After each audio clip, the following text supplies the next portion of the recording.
Good evening, gamers, and welcome to tonight's CF1 broadcast. I am one half of your casting duo, the 24 gang tonight. I go by Speezy24, and joining me, Mr. Steidel. How are we feeling, buddy? Feeling pretty good. I got a new haircut, and it's not fitting under the hood just right. So I'm trying to make sure that I look absolutely perfect, which is exactly what these teams are doing right now. I mean, we've got OSU and Longhorn Gaming, and we got to have a slight little talk beforehand about some of the, I don't want to call them weird occurrences of this split, but the flip that happened here for Longhorn Gaming, where they were kind of a run-of-the-mill, mediocre, middle-of-the-pack team in split one. You know, had a couple of rocky games throughout that split, but then they come into split two. They're looking a lot better. They're beating teams that beat them, and now they have to go up against OSU Valorant, who, apart from UH, probably the top two teams in this region, or at least this part of this central region.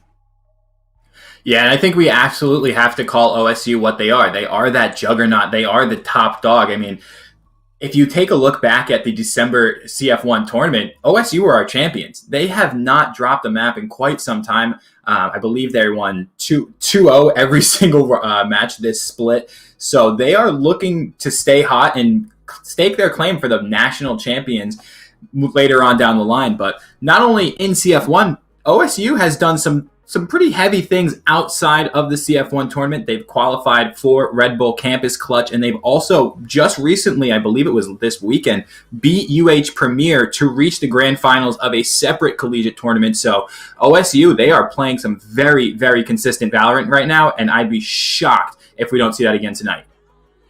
Yeah, and really important that you bring up the fight against in UH, because the only map that they have lost in this entire competition, split one and split two, is one map to UH Premier. So being able to get that win, even though it's in a different meta and a different competition, it's just as important. Especially because going into next week, they're gonna have to play UH Premier in their final round of this split. And that becomes super important if Longhorn is able to squeak away with the win today. That puts Longhorns to 3-1. And with OSU facing UH, Longhorns can sit pretty comfortable knowing that there's a pretty big possibility of squeaking their way up into a tie. And then, of course, the way tiebreakers are decided, if Longhorns is able to beat OSU today, they will then succeed in breaking that tiebreaker and coming out in the second place spot. They certainly will. And to give you a breakdown of the action for tonight, we are going to see Ascent played as map number 1. This is the pick of Longhorn Gaming. Map number 2, we will be moving on to Haven, picked by Oregon State. And if needed, Steidel, your favorite map, we're going to be going to Icebox. So fingers crossed we can get that one in today, because I haven't cast an Icebox game in quite some time, and I know how much you love that. I really do. And we talked about our predictions before we came on cast, but I'm okay with putting mine out in there. I think it's going to be a 2-1. I think the you say 2-1. Yeah. I was gonna say you say 2-1. I might lean towards the 2-0. The Beaver Dam is looking strong. I don't know if it's if anything can penetrate through the wood of Oregon State. So I'm gonna have to go 2-0 OSU here. You know, I'm from Austin. I'm from Houston. I live in Austin. And, I know what a Longhorn looks like. Those things, they get up to speed. They can go through a Beaver Dam pretty easily. So I'm looking for the Longhorns to pick up momentum. But I can't disagree with you on how strong the Beavers are looking. So I do think they're going to take it overall. But I think Longhorn's going to give them at least a run for their money. Oh, absolutely. I expect us to see some close rounds. I wouldn't say it's going to be a 13-4, 13-2 or by any means, but I think in the end, it's going to be OSU out on top. Walls are about to come down. Guns are about to come up. Let's play some Valorant and show us what you have. The action is kicking off early as teams look to establish some mid-presence here. Rio's going to take a lot of space down here. Nothing out of the normal just yet, but Jason's going to take down Series mid, and Rio immediately trades back onto Jason. So pistol round, just trying to feel each other out and get an idea of the setups at the moment.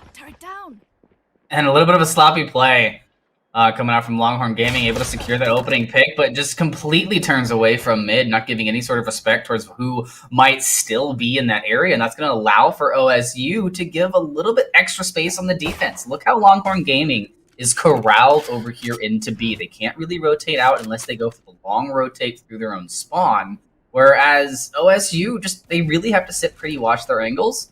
Not too much worry for them right now. Ooh, the one-way and a huge cage. one-way there. One-way cage. Dragonfly takes down 2 with the headshot, and through the wall, Dragonfly gets a 3rd. I mean, Dragonfly, Firefly, they're buzzing through the sky, getting it done. Round number 1 to OSU. And I'm not sure if Dragonfly was picking up trinkets off the ground or possibly throwing in some tactical crouches, but looking amazing right there. The cage comes through. They decide to push through because they still have cover over this through the Omen smoke, but it's not that difficult. He's lined up on the wall, just lets it go at the perfect time as they turn that corner, and Longhorn Gaming gets hit with those pretty crucial 2 kills. Yeah, huge 2 frags there. Even the 3rd through the wall, just for some extra style points, as we see here on the mini-map. It looks like it's going to be an A push from Longhorn Gaming. I don't believe they invested in, but neither really did too many players on OSU. Custard's still going to be stuck on that classic, and default 2-1-2 from both sides. Rio just annihilates Pierre's face. That's a pretty shot. Oh, and I was wondering if we were going to see this come to fruition, but the Marshall meta is here in spades for OSU. One of the better options now for that second round bye, as long as you've got the skill in Custard. Oh no, it's a shorty. Kimchi's able to get at least 1 here, but the rest is kind of a pipe dream. Yeah, cheeky bit of cheese from Kimchi, trying to do some economic damage right there. And hey, able to take down 1, pad the stats a bit, but a 1v4 with a shorty, it's a tough one. Yeah, also doesn't have Spike. Spike did get dropped over by Spawn pretty early in the engagement off of those picks with the Marshall. And for Longhorn Gaming, those picks mean a lot because now you know that OSU is going to aggressively be taking those sightlines earlier in the game than you might be used to. Absolutely. And, as we eventually will see this round come to a close, I mean, OSU has a stranglehold on the bomb. Kimchi is... Oh, can they get another frag here? Just, why not? Get a little bit of extra damage. That's going to be a Marshall. It's a free Marshall. Over in their hands. 10 seconds left. That's what? 1,000 credits? If they can get this pick on a series, that's huge. Oh! Just barely misses the shot onto series as Kimchi goes down. OSU strike again, 2-0. And Steidl, and looking at doing my preparation for this match, right? I always like to think of what are the keys to get an upset, if you will. So for Longhorn Gaming, the one thing they're going to have to do is they're going to have to push the tempo. We've seen them play aggressive against teams like Michigan State and against WSU as well. They play their best when they're pushing the tempo, when they're just going 5 men strong. And if you look at that mini-map, it looks like we're about to see that here on A. Yeah, they tried some fancy stuff, played slow the first round, played quick the second, but a little bit discombobulated. So third attempt is going to have them pushing together here onto A and doing a good job of playing carefully and checking their corners. This Reina-Lear is going to be the go button. All 5 players grouped up. Custard does not care about that Lear. Takes down Technique. Siri's going to take down Pierre. Make me say Ayo, but Kimchi answers back with 2. Catfish on the prowl, looking to reel something in right here. Going to set up that Killjoy turret as well as the alarm bot to give them a little bit of extra time. And Kimchi, are they going to teleport to Wine? No, Kimchi teleports to Market, so possibly looking to get a lurk on here as Jason takes down Rio. Custard again coming up huge spot stat. 1 more player on the double boxes, and it's Jason. 2v1. Custard all by their lonesome. They know this where both players are and gonna get taken out. Longhorn Gaming on the board. Love to see that. And it was almost perfect. It looked like Technique little early on the dash out on the jet. The Lear hadn't quite taken effect, so it wasn't too difficult for Rio to find that opening pick. And ultimately, not going to matter too much. Economy for Techni still doing okay. But early rounds, you can get away with this. Later in this matchup, you need to make sure that you're dashing after that Lear pops out, or you're going to continuously get picked off. Absolutely, and I mean, nothing too shocking right there, right, Steidel? We saw the full buy coming from Longhorn Gaming. OSU, they still had their upgraded SMGs and a couple pistols. Rio just deletes AO Pierre from the server and Tailwinds out of dodge. That's first blood, and OSU going to back off here and just hold their angles. And that's the really, really terrifying thing for Longhorn Gaming, because Rio hasn't shown them a simple spot where they are, in fact, defaulting. Sometimes they're in mid. Sometimes they're over on B. Sometimes they're sitting in heaven on A. And sometimes Series is on Cat going to work, but Jason and Kimchi able to equalize here as we have ourselves a 3v3. The health advantage is in favor of OSU with Kimchi only on 32 HP, but still, one bullet to the dome with a Vandal will change this entire round, and plenty of time to work with for Longhorn. There are 40 seconds left in this round, and they have the Hunter's Fury. Also able to flush out that cage. They're able to use their Killjoy to get in Recon Dart onto the point, but OSU still has a lot of utility and positioning alive, and it's going to be up to Dragonfly to make something happen! No, Dragonfly, stop this, stop this. Costard's gonna clean up Kimchi through the wall. Shidel, what was that song from like 2008? And it was like, you would not believe your eyes. 10 million dragonflies. Was on a scent, just popping heads. I mean, Dragonfly is popping off. 7-1 on your Cypher. Neon's at 0-1, but 5 assists. You can't blame him. Dragonfly's doing all the work. Yeah, and Neon maybe at 0-1, but Neon's actually the reason that Dragonfly got that second kill. Was able to see the bomb drop and gives off that information so that Dragonfly knows exactly where you just killed. Someone has to go there to pick up the bomb. Able to get that extra spray in, but Rio in mid gonna be pulling out the knives. Engineers down. Pulls out the knives, and Catfish gonna get pulled out of this round as they fall down. Oh, Rio switching over to the Classic to get rid of that Recon Dart. Calls some backup from Series. Dragonfly again takes down Techni. That's a huge frag. That is one of your entry tools down. Series takes down Jason for the spike. And Pierre all by their lonesome on Cat. Kimchi cannot get it done with the shorty. But Pierre makes Rio pay and makes Series pay. We have ourselves around. The Empress is available for Pierre in a 2v1. This is certainly doable. Oh, he sees Neon, but I don't think he knows Dragonfly is there. Dragonfly is going to be free to peek, but good angles from Io. Going to keep that sight line completely covered. The camera's down. Oh no. Dragonfly can hit heads, but apparently can't shoot leers. That's going to allow for Io to get away. Oh, the fake title. I think Pierre made footsteps like they were rotating over to that A site. Are they going to commit to this now? They faked back once. They're not going to have the time to double back to B, so they are going to commit to this A push.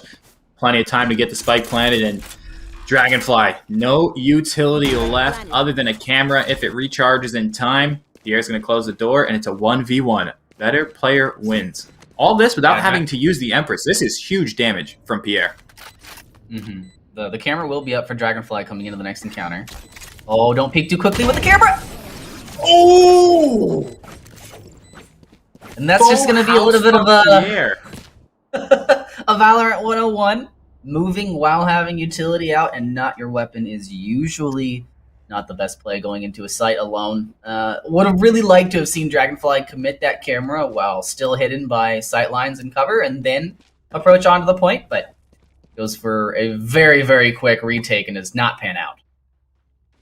Yeah, Dragonfly, been hyping you up all match long so far, not able to get it done as Pierre says, hey, I'm still in the server. I can make some things happen. And while doing that, they still kept the Empress. So Empress and Hunter's Fury online, Dragonfly offline for this round, deleted by Catfish. 5v4, and that's huge because that's all the Cypher utility down. No longer can you just leave a site wide open for OSU. You're going to have to fight for these. Oh, it's Series! What a one-tap on Techni. Don't sweat the Techni right there. Oh, Jason's looking to find at least one here with the Hunter's Fury. Not able to. Rio getting into a tricky situation and getting caught by Catfish. And for a player who hasn't really shown up on the scoreboard, this is the round that Catfish is here to make a dent. But oh no! Series still landing the shots on the Marshall. Oh my goodness, Series just going to work, trying to, can they get the ace and, give Pierre a bit of a run for their money in this, on this team for Longhorn Gaming. Custard does have that from the shadow, so we could see that potentially pop, but I didn't realize, Steidl, OSU is in control of the spike right now. Yeah, spike did go down in mid once we saw 30 seconds those couple quick Marshall kills coming out from OSU, so it's going to be up to Longhorn Gaming to... It's not really... I don't want to say it's not a winnable fight, but it's going to be a very difficult fight. Positioning in favor of OSU. The rotation coming in from Longhorn Gaming is going to be a little bit advantageous. They don't think they've really picked off that somebody's moving over to B. But now that sight lines are split, you got to be careful going for Spike. Oh. Series wants the ace. Series gets it. Back-to-back aces.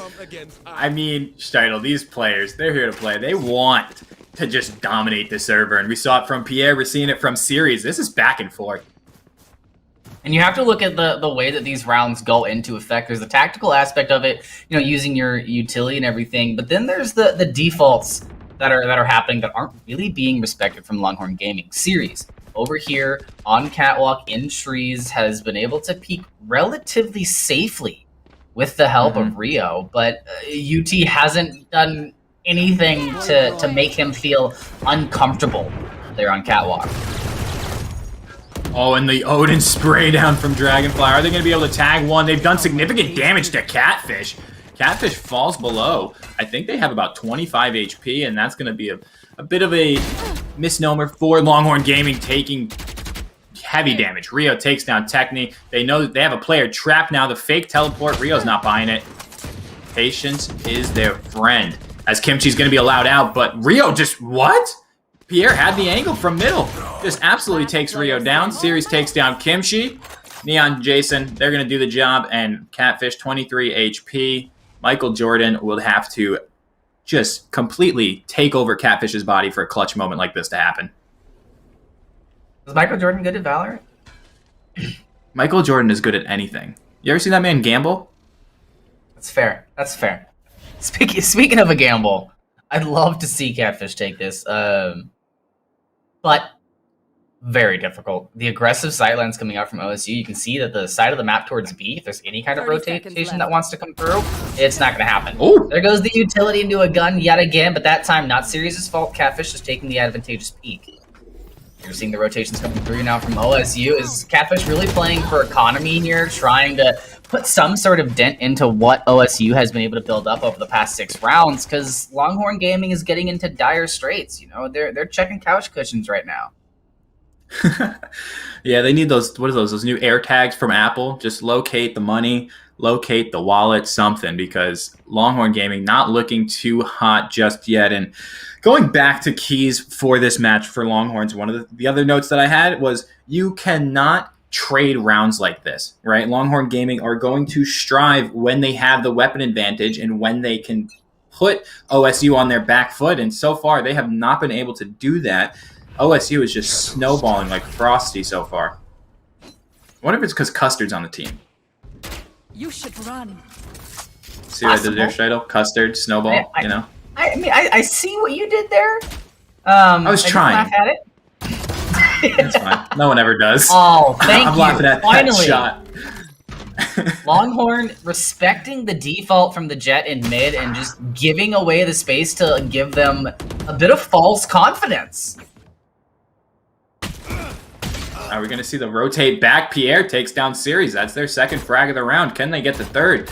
Oh, the jump peek from Custard. I think they got tagged through the wall right there. Yeah. Yep. Fell below 80 HP, so Custard. Tough hill. Oh, yeah, Longhorn. They slowed it down. They gave us the change of pace. Steidl, they must have been listening to you because this has been a clinical round so far from Longhorn. If they can hold this flawless, they're in good shape. I jinxed it. That's third.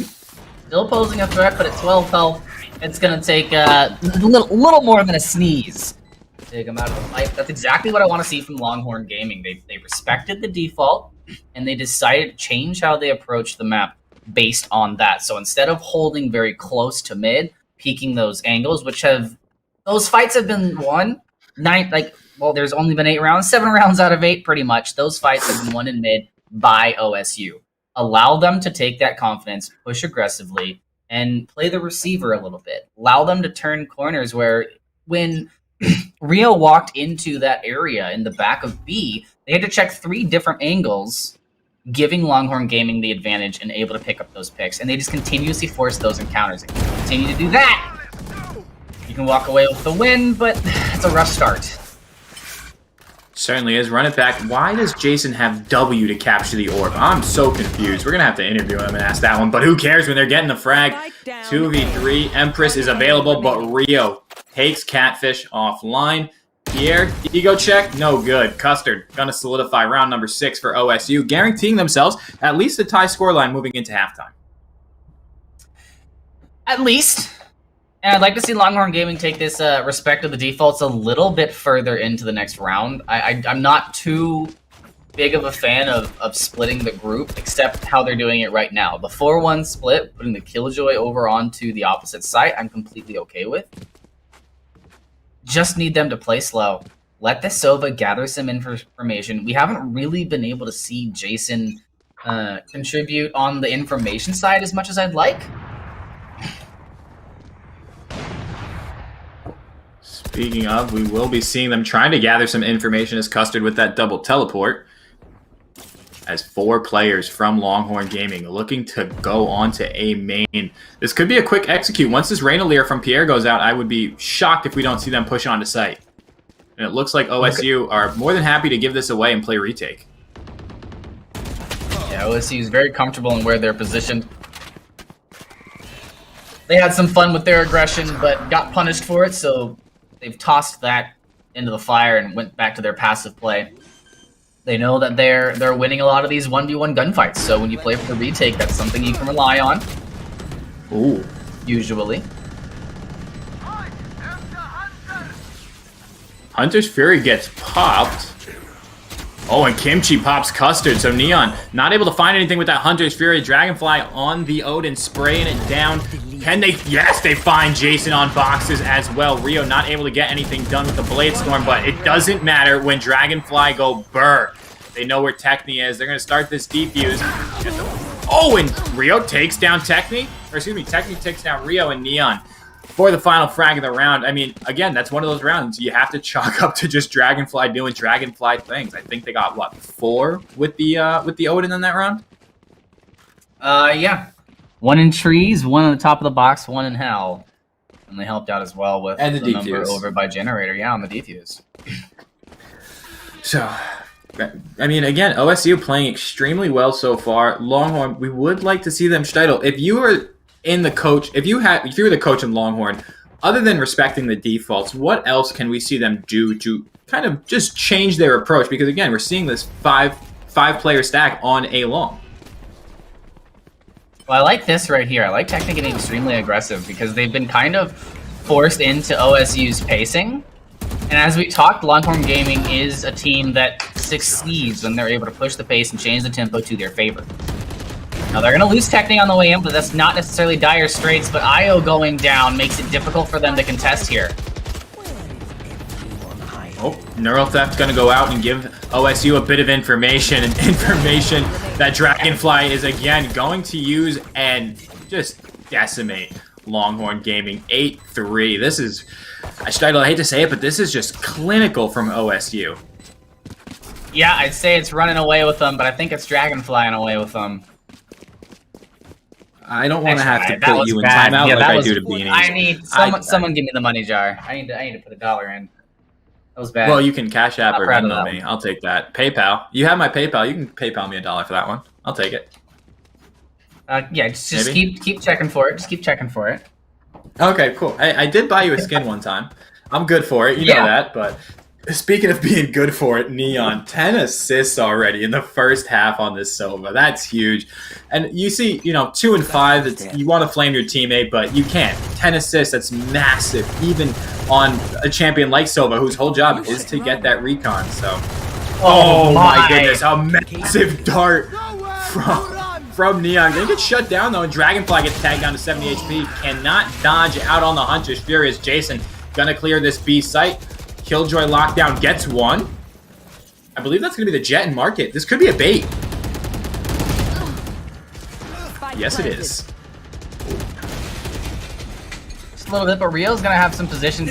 You can't really decide if you want to go operator or pick up a rifle for this next encounter, but it's 2v4, and Longhorn is just dumping bullets into this doorway, but still, it's gonna be OSU finding the kills because patience and meticulous shots are kind of just, they're gonna win out every time in Valorant. And to be honest with you, Steidel, I would be shocked if we don't see OSU try and just play to keep Longhorn Gaming trapped in here. I mean, their economy isn't in a great space already. If they could get them to get rid of these weapons, that is huge. As Rio, there's no way. As Catfish gonna shut that one down, but both these players might fall. One enemy remaining. Oh, you gotta take the round, good, but at what cost? Oh, I mean, what it's am I saying? yeah, it's halftime. Yeah, it's halftime, so they're okay with that. You're not losing any economy there. We'll allow it. Hurts your KD just a little bit, but that's not really something that they're caring too much about. It's the end result that these teams are looking for. But 8-4 for OSU is exactly how you want to come out of this. It's, you know, Longhorn's been able to get some work in. Usually they've needed some help by their ultimates, aggressive pushes and such, but you've been running the game for the most part. So coming in with only 5 more rounds to win, especially on the attack when you've been able to win the 1v1s a lot, is exactly where you want to be. You can't catch us.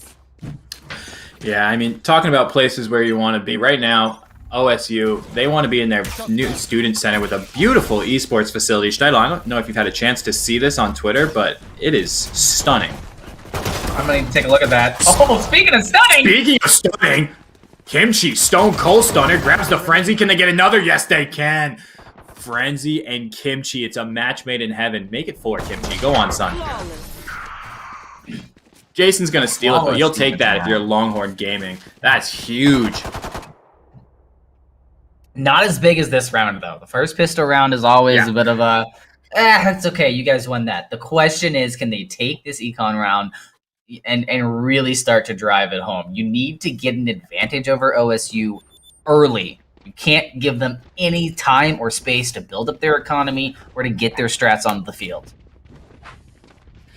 Yeah, and I'm curious, OSU, they're not going to buy one upgraded pistol in the hands of Neon, so not a huge investment, but Longhorn, they need to get this another round flawlessly if they want to continue this snowball. If they can take this round and then possibly even take the OSU first buy round, it's 8-7, we're back in this, and we have ourselves a ball game, but Dragonfly getting that spike planted on this A site, all 5 players alive from both teams. This is going to get spicy, so let's do it. Techni takes down 2, Pierre gets another. There's 2 players trapped in hell. That's going to be Dragonfly and Custard. Oh, this is, a massacre, but Pierre shuts it down, gets round number 6 for the Longhorns. That was madness, Steidel. Yeah, a bit of a cluster doodle for Stream Safe words there on the point, and for Longhorn Gaming, I'm liking what I'm seeing so far on this defense. They're kind of allowing OSU to get, I don't want to say comfortable, but they're allowing OSU to get like half of their push done and then stomping their foot into the door and rushing back in extremely quickly. Their retakes and their engagements have been flash moments at most. Yeah, they certainly haven't. It's been Longhorns. Halftime, they must have gotten a pretty solid speech, maybe from Matthew McConaughey or something, because they are now bringing the fight to OSU. But first rifle round for Oregon State. This is going to be where this game is made. Is making a word? Made or broken? Regardless, they need to win this round to keep in this game as Rio finds Pierre just tactically crouching in a corner on nothing. Dragonfly takes down Jason, takes down Pierre, Kimchi, and Custard. There are 3 players surrounding the spike for Longhorn Gaming, so they should be sitting pretty right now. Oh, Kimchi able to get Dragonfly, but Rio just kind of passing like a ship in the night. It's going to be up to a 2 health Techni. Oh, Techni, don't do it. If Techni can clutch this up, I will just jump out of my seat. You saw the steel chair earlier. It's going to go through a monitor if Techni clutches this up. The amount of hype that will be brought. Techni 1v3, 2 HP. Can they bring out some magic with this Mage Punk? Spectre. Series playing the wall. Gonna get spotted. Oh, he doesn't know he's there. And Series gonna take him down. OSU, they have the better weaponry. They're going to secure round number 9, and this is going to be the true test for Longhorn. Both teams, even footing. They have the rifles. Techni's going to bring out the Zoom banger. This is the battle that I want to see. Techni v. Rio. Even though it's an operator versus a Phantom, I mean, Rio's been known to hit a couple one-taps. 1 or 2. I think maybe 3 sometimes. Just kidding. Yeah, Rio on a bad day, this Rio duelist he'll hit a character for a reason. Haven't seen them at the top of the leaderboard, but that's okay. They're still doing a lot with this as far as support to the team and utility throughout this matchup. It's really going to be up to Techni not just to be a dangerous presence, but results need to happen. OSU will have that neural net online this round, so if they can get an early pick, if anybody gets a little bit too deep, a lot of information is going to be given over to the Beavers. Absolutely, and this mid to A push from OSU, it is coming in quickly. Look at the Omen smokes on your mini-map. All of Tree is now cut off. There is going to be the Silver Drone to go out and catfish spot series, but not able to do any damage. 5v5. Can Longhorn Gaming get this retake underway? They have a player that's still in mid, just trying to lurk through, see if they can spot something. That's going to be the difference maker. Is this player going into Tree? Sprays coming down fast and furious. I wonder if they know how they do in Longhorn Gaming. Rio takes down Catfish, finds Jason for the double. And finds Pierre for the 3rd. Tailwinds into hell after that paranoia. Kimchi, this was the player we wanted, that I said has to make the difference in this one, but not able to get it done. OSU gonna be the first to double digits. Round number 10 secured. They're 3 points away from taking map number 1. Steidel. Oh! Exit frag, we'll take that for Kimchi. A little bit of economy. You want more? Oh no! Rio wants the 4. Smoke criminal is Kimchi there, but hey, I said even though Rio doesn't have an op, we will see some pretty kills. And what was that, 4K last round? 4K and 2 of those picks, in my opinion, a bit of a misplay from Longhorn Gaming. So right here, you can see both members of Longhorn Gaming emerge from the smoke, peeking the same angle and watching the same sight line. Nobody checking that left side of the point. And if you're gonna peek together, you have to cover each other. You can't look at the same spot, or else there's no point in doing it. And Steidel, one of the things I wanted to point out, our observer so beautifully brought up, was the vibe right here from Longhorn Gaming. They put a player back onto the operator again. That's a 5 item with full shields. That's a 6,000 credit investment. You have to make this work if you're Techni, and so far, Techni and Kimchi holding the line. Dragonfly, though, and able to take down Techni and Kimchi. Judge, jury, executioner. Dragonfly in a 1v2. Dragonfly goes down as Jason so eloquently played. They're going to save that operator, and that was the investment. You put all of your eggs into the Techni basket, invested those 6,000 credits, and Techni was able to kind of make it pay off. I'd say it was more Kimchi, but we'll allow it. And now you're put into the situation where this is what I like to call these brink rounds, where Longhorn Gaming is on the brink of pushing momentum back to their side. Your economy it's not necessarily pretty, but you're just as bad, if not just better, than what OSU has in their bank account. And if you can win out this match or this round, you're putting them into a save where they're not going to be able to come at you with a well-equipped team. Do they know Pierre's in wine? Yep. They know. They know, but they're going to let him go. Okay. So as long as OSU does not try to push A through long, they may be okay. Rio holding this bottom middle position, and I would love to see a mid to B. We haven't seen that so far just yet, as Killjoy has been posted up on B site for Longhorn Gaming, and the rotate back from OSU is on. They're going to check wine again. Pierre is out of there. And take a look at the ultimate economy for OSU. That's, of course, as soon as I say it, Series pops it, and Pierre gets their head popped by the Blade Storm. Series with that running back, able to find another one. The ultimates, they're making them work in Techni. That's a huge pickup. That's the spike. Can they get the second? Yes, they can. Jet Diff in chat. Techni may have just pulled this round back for Longhorn Gaming and kept the hopes and dreams alive. They know Neon's escaped. Neon has that Hunter's Fury. They are now the key to this round. If OSU can plant the spike, which is now gone down on double boxes, they're going to play around this Hunter's Fury. You can see it on the minimap. Neon so far off site. You have to play this one perfectly. Going to check it. Able to find the frag on the Catfish. The tap's going to come through. Not going to waste the Hunter's Fury. But can they get it? Yes, they get one. Do they have time? Technique gets tagged by one. Pops off of the spike. They did stick it to halfway, so about a 2.5 second defuse. Gonna smoke, gonna go. Oh, the timing. It's there. Technique clutches up. And he gets the kill for the 4K. What was that from Technique? I think Technique just someone didn't wind them up fully at the beginning of the match, so at halftime they came in and kind of turned that crank a little bit more to get them up to full speed. But now Technique's kind of just flying away with it.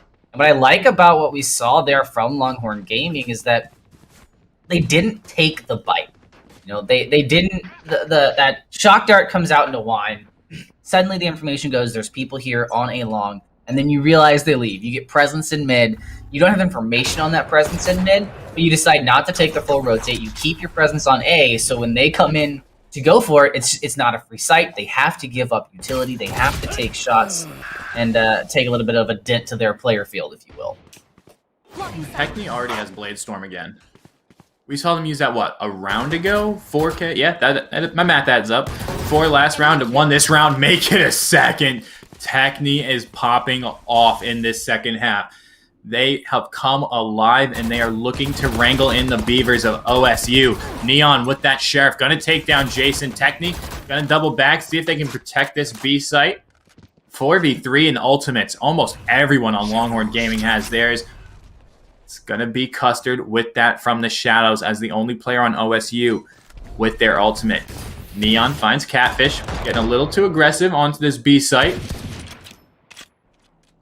Looking to push B here is the play, but Technique's there once again. Back to back. Can they make it another 4K? Technique gonna switch sides now. Gonna find Custard in 3, 2. No. Yeah, there it is. That was like a second off. I'll take it. No, I counted the Mississippi. You were on point right there. That one worked. Yeah, nice call. However, 2-0 in favor of OSU. Right now, Longhorn's making a pretty good argument to throw that prediction into the dumpster. Yeah, they're certainly making me eat my words. This defensive side from them has been extremely dialed in, extremely clean. They haven't made any huge mistakes. Pierre with a questionable buy with this Guardian. I mean, I got to see how this one pans out for Pierre. The Sova drone going to tag Kimchi, and this is the first time we've really seen this from OSU's title, right? This 2-1-2 default that they've been playing. Traditionally, it's been 3-2. No one's really middle. So I'm curious to see how this pans out, and if Custard's able to make anything of this mid presence. Can they establish any kind of control middle? Because as we know on Ascent, if you can control mid, you can control the map. But one thing you can't control is the duelist from Longhorn Gaming putting on a clinic as they find the opening 2 frags. Jason's going to find one. 5v2, a hope, a dream, a prayer. Nope. Nothing really OSU can do here other than watch this one get tied up, but it's Dragonfly who's left alive. Jason doesn't care. Jason's seen Dragonfly in the dreams, gets the kill. Custard going to walk to almost certainly their untimely demise. Just playing for exit picks at this point, you know. Is there anybody that you can find? Maybe if you're lucky, Longhorn Gaming makes a full rotate over to B, but you know there's only one member left if you're on Longhorn Gaming, so there's really no reason to do that. 30 seconds left. Right. Yeah, and I have to ask, is it even worth it for Custard to try and ulti onto site, maybe just try and get the spike plant down for the extra credits, or hold on to this Vandal? I think they have full shields as well, so 3,900 credits. I think that's going to be the call here from Custard. And no reason to hunt for Longhorn. They're sitting pretty. Yeah, the issue with trying to teleport and make a clutch play, if you will, with the plant is that with 4 members left on Longhorn Gaming, no matter which of the sites, whether it's B or A that they decide to come back for the retake, you have every single sight line covered. And for Custard, you're having to check those 4 or 5 sight lines, and it just becomes an exponentially more difficult fight. Yeah, I mean, it's a 1v5 is never easy, especially in this situation where almost the entire enemy team now has ultimates. OSU is not looking good right? I mean, look at the economy. 300, 100, 200, 200. There's one player with 1,900 credits left, but even that's not going to do much. The loss bonus is stacked up, so they probably will be able to afford some sort of weapons next round, but Pierre gonna get traded by Series, and that's a big find, but so is Techni taking down Rio down middle. Techni, I don't know what it was. Steitel, it might have been the Matthew McConaughey pep talk. It may have just been someone flipping the switch, but they have certainly come alive, and they have been the difference maker for Longhorn so far. And I think that's Techni. You know, we didn't see Techni very active in the first half of this map, and now here on defense, Techni's really been able to come alive, eagle-eyed, finding these picks. Yeah, and Dragonfly has slowed down as well, but Neural Theft gonna go out, gonna reveal all the players of Longhorn Gaming, and Techni trying to spray down through Market, see if they can find a frag. They cannot. 2 players push through Market, but that's not the spike. No, teleporting onto site is Custard. Spike's gonna get planted, and this is the first time in a while we've seen OSU be able to get the spike down, and let's see what they have concocted for this post plant. As Dragonfly tries to watch the flank, they have to find Techni. Techni can destroy this entire setup. They have the Tailwind, they have the Updraft, and the Blade Storm as well. So look for them to get 1 kill. Tailwind out. See if they can make something happen. Last player standing. Oh, Techni isn't gonna check the corner. Yep. Eyes down. Oh. No, Techni gets 1. There's still some time left. They would have to go soon and go quickly. They are going to Tailwind straight into Series. OSU able to stop the bleeding just a bit as they secure round number 11. But, man, it got a little too close for comfort there, Steitel. I'm not going to lie to you. And that was the right play from Techni. You know, get really close to the Phoenix so that when that curveball comes out from behind the site, you're already past it, and it blows up behind you. Sadly, Series threw that curveball just in the nick of time, so it still ended up catching Techni. But yeah, OSU here on the attack, not looking as ironclad as they did on their defense. Cage trigger. Yeah, in a sense, one of those maps that traditionally, I mean, you could say it's defense-sided ever so slightly, but it could go either way on any given day, right? It's not like Haven where it's attackers should secure pretty dominantly a positive half. So OSU, Longhorn, they're making OSU work for it so far, and this, for me, I'm going to have to eat my words, Steitel. I was not expecting it to be this close. I was expecting, 11-8, 11-9, but, I mean, I could see this one go into map number 1. We can go to overtime here. Never doubt a Texas team.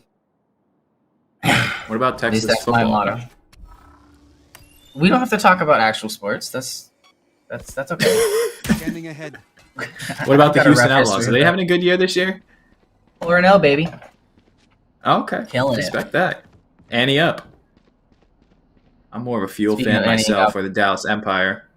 I'll forgive you for that, but what I won't forgive is this rotation from OSU right now. I think that you guys have been playing pretty hard onto A. 30 seconds left. The slow play hasn't really been working. It hasn't been until you've kind of exploded onto a site and taken the advantage of angles away from Longhorn Gaming that it's been super successful.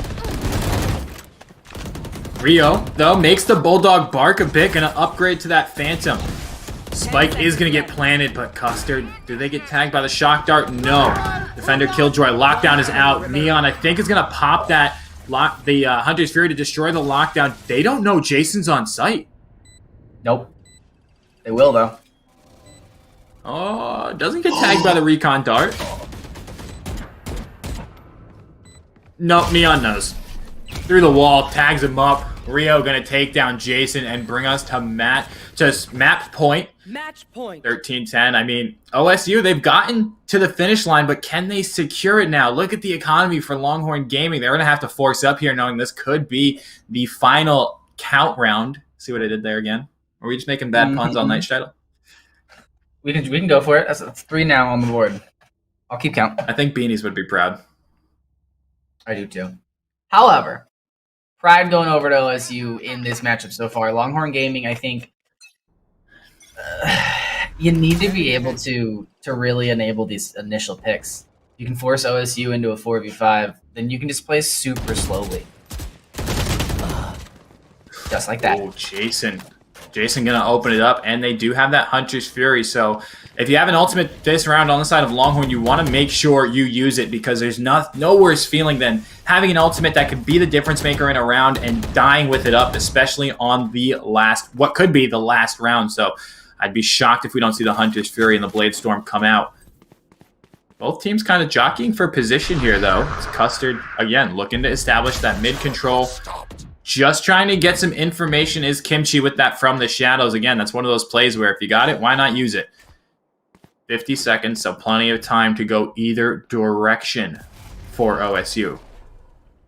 Player advantage in the hands of Longhorn, but Steidl, is this going to be one of those let's pop the curveball and go moments? I think so. Yep. Oh no! The nobody checked the corner! One enemy remaining. Pierre just went massive. The trigger discipline lets 3 players walk by, gets 2, and dismisses away. Jason gonna clean up the mess of Custard, and we go to round number 24. Pierre, take a bow. That just kept the Longhorns alive. I wish my camera was on so you could have seen my reaction to that, but OSU, you have to check your corners. You cannot just walk into a point and think it's for free because you have a flashbang. There are ways around the flashbang. You've got to know that. You have to respect that. Oh, man, that would have been a really good push. You just check that right corner, you get that pick onto Pierre, and suddenly the site is completely yours, but you don't look at that corner, and it's not only a different story, it's a different scoreline. Yeah, the random Hunter's Fury from Jason gonna do some damage to Dragonfly and actually secure the kill. So early frag for the Longhorns. That's a huge pickup. Rio gets dropped by Techni. Blade Storm down, updraft. The movement just built different is Techni on this Jet. Trying to run and gun though, as Pierre grabs the kill onto series. 4v2. Steidl, I'm not gonna jinx it. I'm not gonna say it. They look good, though. Paranoia out. They know there's a player in heaven. It's Pierre. Only able to get 1, but hey, that's all that's needed. 3v1. All the Longhorns have to do is trade here, play the bait and switch game. They know exactly where Neon is.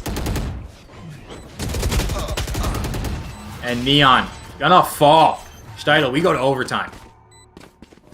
And for Longhorn, that's amazing. You take a hurting economy, a forced buy on the final round, run it back 2 rounds, push it into overtime, and now you're fighting on equal footing against OSU. Overtime. And OSU is a team that they have a point to prove, right? Like, they should be one of the top 4, maybe 5 teams in all of CF1, but Longhorn Gaming, you can't overlook them. They've come up huge. And if Longhorn Gaming take this win on this map, I think you have to credit the insane trigger discipline from Pierre. That was the difference maker in this. If Longhorn Gaming are able to secure this, but hey, we saw the flip get switched in Techni going into halftime. We have to question if they can keep this pace up, because Techni has been frying kids like my high school job over at McDonald's. Can they keep this one up? We'll have to find out. Walls are down, guns are up. Rio looking to get frisky here down middle. And Longhorn knows that Rio likes to play the aggressive angles here in mid. Question is, what are you going to do with that information? There it is! Just walk into a double kill. What? Neon takes down both players middle, though. I mean, some questionable decision-making there from OSU. But they do have the player advantage. Neon going to have about 7 HP. So, not too much of a difference maker, as one stray bullet to the pinky toe of Neon will secure the frag. Recon Dart's going to go out. You have to take this fight, and Pierre takes it and gets the heck out of there. Dragonfly on this Odin, though. We've seen it do some insane things before. Can they replicate that? Odin go burst idle? Yeah. Odin go burr through walls. It's easy. Now it becomes a 1v2, and Kimchi needs to get this first pick. Is Custard gonna...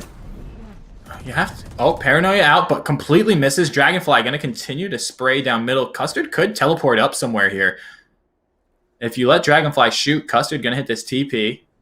Is it gonna come through though? One enemy remaining. It is not. And oh my gosh! Seconds left. Kimchi takes down Custard. There's plenty of time to get the spike down. Close the door. This is gonna be a secure plant. No, I don't think they got it off in time. What?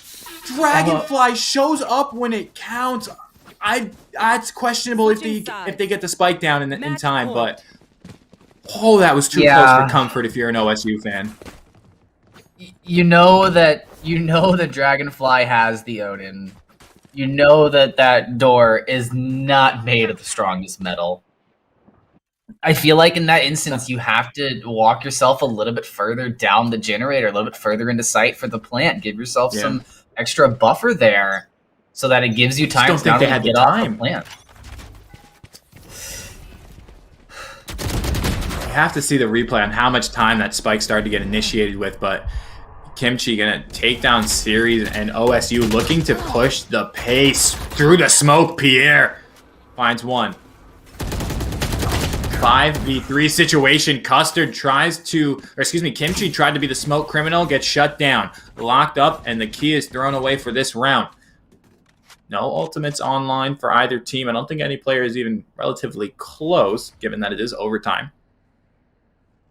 But look at the Killjoy setup, Steidl. I mean, I know. If OSU try to walk into this, they're going to hit the Nano Swarm, they're going to hit the turret. They're going to double back to B. I mean, excuse me, to A.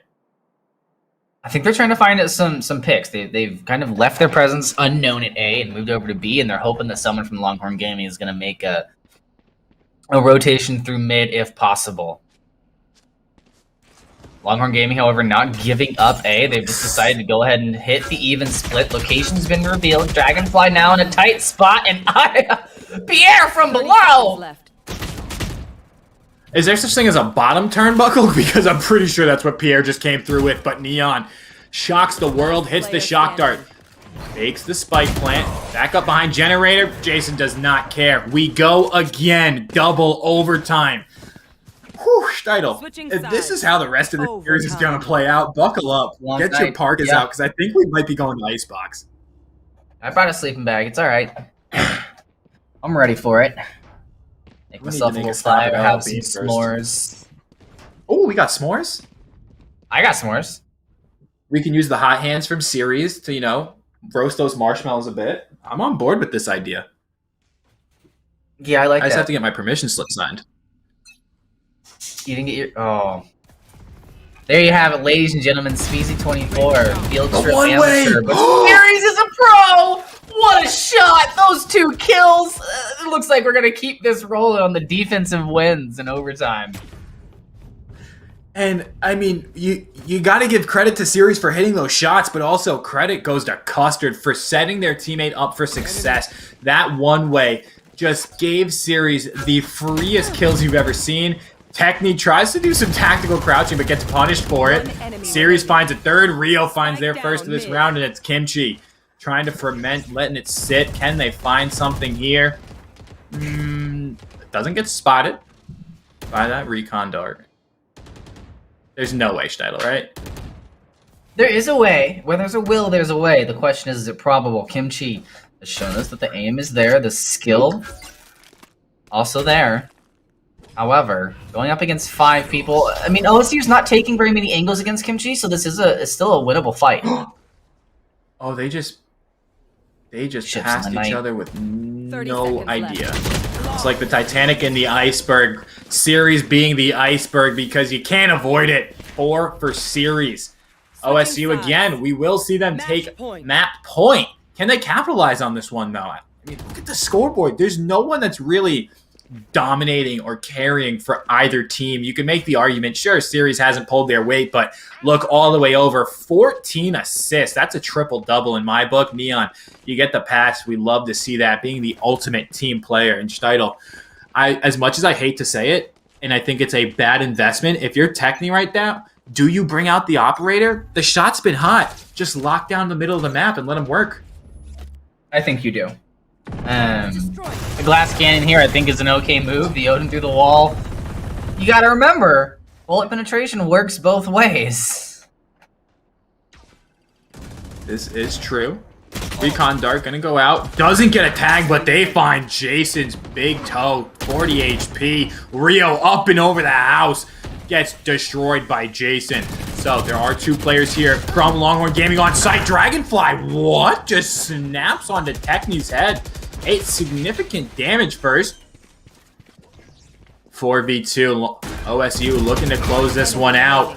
And Series trying their damnedest to get us across the line. No, Kimchi just takes off their head. This is still winnable. We have 2 players from OSU who have less than 100% health. Kimchi going to take out the Cypher Dart. Try to spit and get a little bit of information. We are going to see this Recon Dart go out from Neon. And that should give them every kind of inclination as to where Kimchi's coming from. If Kimchi's going to go, they have to go now. There's not much time left on the board. I think this is it, Steitel. OSU gonna take map number 1, the 3-way crossfire as Neon lights them up like the Tokyo sky. OSU 15-13. What a match right there. What a match indeed. I mean, you come into this looking at OSU as this kind of like not a wonder team, if you will, that on paper 2-0, 2-0, 2-0, 2-0, 2-0, 2-0, just consistently. The Longhorn still able to kind of, it took them a little bit to get their bearings. And, you know, I do want to point out neither team had more than 4 rounds on attack that they won. So it really was just a testament of the defensive side of how it goes. And I want to point out the top and bottom of the leaderboard, Dragonfly and Catfish, and how important that switch up is, having the Cypher versus having the Killjoy. And you saw on the attacks for Longhorns, their flank often extremely well covered because of that Killjoy. Not so true for Dragonfly. The Cypher was played much more aggressively, and even on the defense, you didn't really usually see Dragonfly solo holding or locking down points. Much more frequently kind of leaving that utility there and then pushing into the team. Yeah, and I think the cages were the difference maker for Dragonfly. We saw them set up multiple one-ways, get multiple multi-kills with those one-ways, and set their team up for success. But player of the match for me, I've said it before, I'm going to say it again, Neon, 13-18 with 14 assists. That was absolutely huge. If you know where the enemy team is with that Silver Recon Dart, with the drone, it's going to make your life a heck of a lot easier. But not to be outdone, Techni showed up huge in that second half, kind of fizzled out a bit towards overtime, but credit where credit's due. Techni, take a bow. That was one heck of a game. But Steitel, strap in, because we go map number 2. I believe this is going to be the choice of OSU. We're going to see Haven, and UT is on defense first. Stick around. Don't go anywhere, because when we come back, map number 2 of OSU, UT Austin.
Welcome back, gamers. We just saw an absolute beauty of a game number one, double overtime between Oregon State University and Longhorn Gaming. Steitel, I mean, what can we really even say about that last map other than two juggernauts trading blow for blow, round for round? Just everyone had a plan, but as soon as they got hit, it was all out the window. Well, it definitely felt a little more CSGO-y that last go around. We talked about a bit on the break about how utility was kind of the secondary factor in a lot of those engagements. The gunfights are what it came down to. We weren't seeing really intricate strategies. There weren't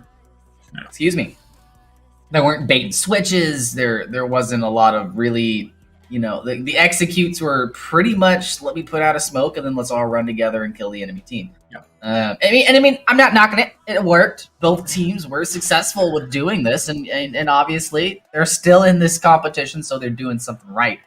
However, we go to Haven next. I call Haven Heaven because I like to play Omen, and in my opinion, this is one of the best maps for Omen because you get to play all around. But there's a hero we haven't seen that doesn't look like we're gonna see actually so far. But both of us expected to see the Astra here.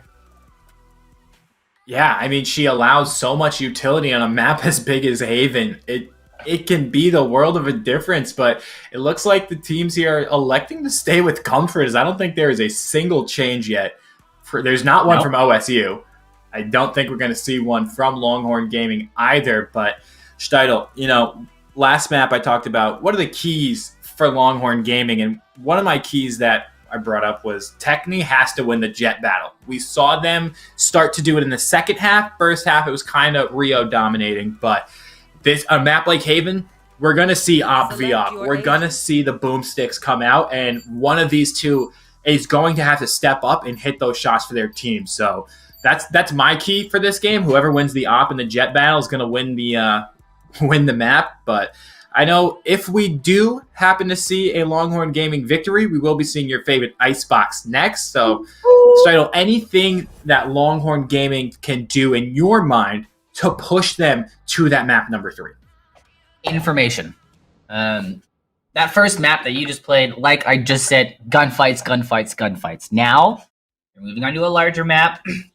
Information is going to be key. Whichever one of these Sovas is going to be able to contribute to their team the most. And for Longhorn Gaming, this becomes exponentially more important because OSU is running the Cypher. A character who can gather information without having to kind of commit to the fight, whereas the Killjoy is being chosen for Longhorn so that they can cover a couple more angles without having to be as attentive. It cuts down where they have to look.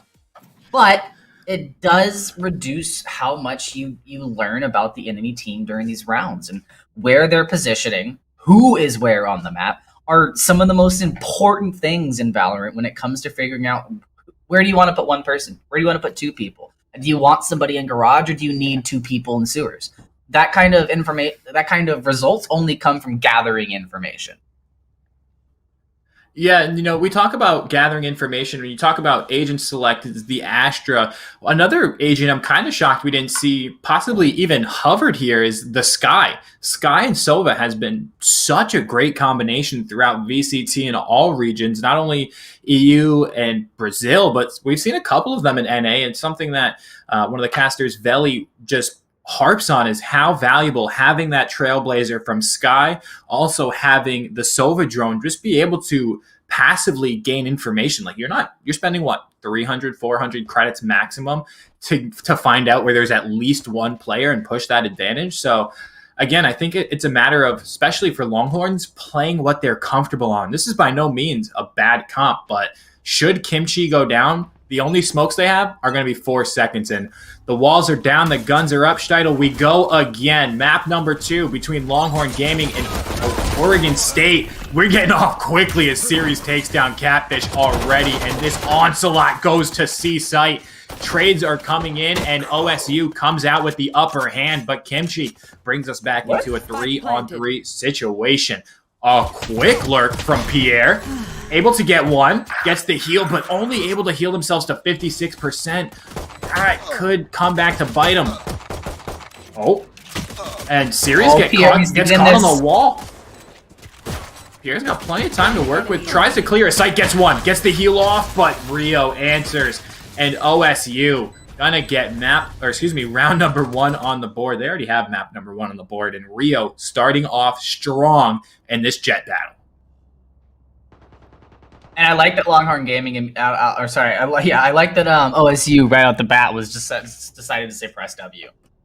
It gives no information to Longhorn Gaming. There were no defaults played. They literally just walked through Garage and said, if we get taken down, we get taken down. If we get the picks, we get the picks. They got the picks, moved on in, and were able to gain control. I think that's, what do they call that? Schmeeging? If you're a FaZe Clan fan, just hold down W, take the gunfights, and hope you win them. But Pierre's going to be posted up here in short. Tries to push the advantage. Going to be met with a Spectre from Custard. Player down. I mean, you can't really ask too much for Longhorn Gaming, especially when the weapon advantage is in the favor of OSU. But any guns you can take away is a little victory. Dragonfly takes down Jason, and you really hope, if you're a Longhorn fan, that this isn't a flawless round. But I think right now, 5v2, Rio's feeling it so far. This is going to be a tough one to swallow. Oh no, utility's out. Rio's going to be able to get the pick here. Ooh. I've never seen that finisher before. Me neither. It's quite shocking. All right. Steidl's not going to be able to join us for this next round as he is going to be in time out. I am going to solo cast this one. That was the best one we've had yet. That was electrifying, and so is that shot from Rio. I was just trying to buy time so I could come up with one. But it's an either-Thor situation, you know? It was a what? I missed that one. An either-Thor situation. No, because it wasn't like lightning. It was more just electricity. I mean, let's keep it a Benjamin Franklin. It was, no, Thomas Edison. Damn. It's okay, guys. We'll iron this out by next year, we promise. No, we won't. If it's me and you, the 24 gang is not going to have this ironed out, but Catfish has the A defense ironed out as they're going to take down one and Custard trades back.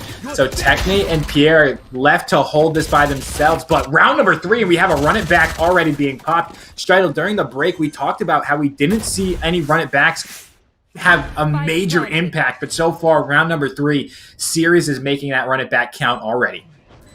And not only just the run it back, but the run it back comes out with the arrow. So that forces Longhorn Gaming to either engage the Phoenix or destroy the Recon Bolt. Destroy the Recon Bolt, the Phoenix now has the upper hand and is able to find a pick like they did. One enemy remaining. And, I thought Rio got that second one as well. Free weapons all around for OSU. Longhorn Gaming, they are going to be on a force buy, it looks like here. As we see Pierre, gonna invest into that Spectre. No one with an ultimate just yet, but we have a couple players fairly close. And on the side of OSU, Custard's got that from the shadows already. Rio, one away, who still hasn't died yet. Interesting. Yeah. I didn't even notice that. But is that a caster curse? Is Rio gonna die now? I expect Rio to be the first one picked this round. Just because of you. There's no way. Yeah. We'll see. You can already see the setups coming up, and OSU's doing a really good job of not really taking a default, but keeping their group together, because they don't need to yet. They can take these fights as a full team, and they don't have to expend utility. They don't have to give away their preferred positioning. Really limiting what Longhorn Gaming can learn from these rounds. Where is this from the shadows going? It's going behind Pierre. Pierre has no idea. Oh, okay. He snaps onto Custard, and that's a free weapon given over to Pierre, so damage could be done with that. Gets one, dinks Neon. Neon gonna have 10 HP. What was looking so good, unless Series can do something huge, it falls apart completely. OSU had that round in the bag, but the teleport from Custard gifts a rifle to Pierre, and Pierre able to make it count. You give them a little bit, they're going to take a lot. That's kind of like the tradition of the Longhorn team. We've talked about how they like to play that aggressive style of Valorant. And, you know, if you give them an opening, they're going to be charging straight through. And that's exactly what you saw happen. And now they've flipped the coin a little bit. They've put their economy into a little bit more of a comfortable position. You can see Techne right now sitting with that 4,000 credits coming into this round. So given a Longhorn Gaming round win, I wouldn't be surprised to see that boomstick come out in the next round. Oh, big green. Give me the boomstick. Give me the zoom banger. I want to see one of them go to work with it. On a map like Haven, there's so many long sight lines. This is the map, other than, I don't know if you've had the chance to play Breeze. Breeze just came out today, patch 2.07, 2.06, one of those two. Breeze was added. It is a map where the operator can sing a beautiful lullaby and just take faces off. There's so many long sight lines. I can't wait to see what teams are able to do with that as that works its way into the meta. But working their way into the hearts of you fans in Twitch chat is Longhorn Gaming, trying to upset OSU and secure round number 2, bring us almost on even footing. They're going to play retake here because they have this Killjoy lockdown. It gets popped as soon as I say that, and Pierre needs to take a shot. Not going to find anything. Jumping down and finds 2! Pierre, what was that? He didn't even know Series was there. Simple? I mean, Pierre really just did a simple impression. And they're going to get the defuse. What a play. My jaw is on my desk, Steidel. I don't even know what to say to that. I mean, for OSU, it's a shell shock moment. Look at this. Drops down and goes for the headshot onto the Sova. And Series is like, I got you, bro. I'll take that bullet for you. But sad thing is that there's more than one bullet in a clip. So there's a couple more bullets coming out, able to find those 2 picks. And OSU, like, it's not even a matter of respect. You just completely have to give up the round. There is no retake. You're both stuck in sewers. There's 4 members of Longhorn Gaming now on the plate, and the defuse was already happening. Oh, and Pierre's going to continue this form so far and frag out completely. 4v4. Pierre does have Empress, and I believe Rio is going to have the Blade Storm. Oh, decent amount of damage done to Series by these nano swarms, but even better damage done from Series onto Catfish. Spike will go down on default. It doesn't look like there's any lineups to come in from Longhorn Gaming with those shock darts. Jason just ever so slow, misses the timing, doesn't get the tag. Smoke goes down, but so does Custard. Pierre looking good as Series pops running back. Dragonfly gets spotted in hell. 2v2. The crossfires are there, the trades are there, but so is Series for their 3rd of this round. Series. That was good play, but that could have gone a completely different direction if we had seen Catfish take a little bit more of an aggressive stance. That turret gets shot and the nanoswarm starts, but Catfish decides not to peek until a little bit later, and that allows Series to get all the way to the other side of boxes, so that as Catfish checks towards long, kind of gives away a free angle that brings you down a man. You have that Killjoy still on site. I figure you win that. And I figured Techni's gonna win this, but whiffs horrifically.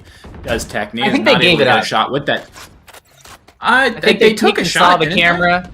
They did, but I think they saw the camera, and that was a little bit of a, oh, I don't want to take this peek. Somebody else is gonna pop. I don't think it's gonna be just one person, and they quickly just kind of gave the shot and left.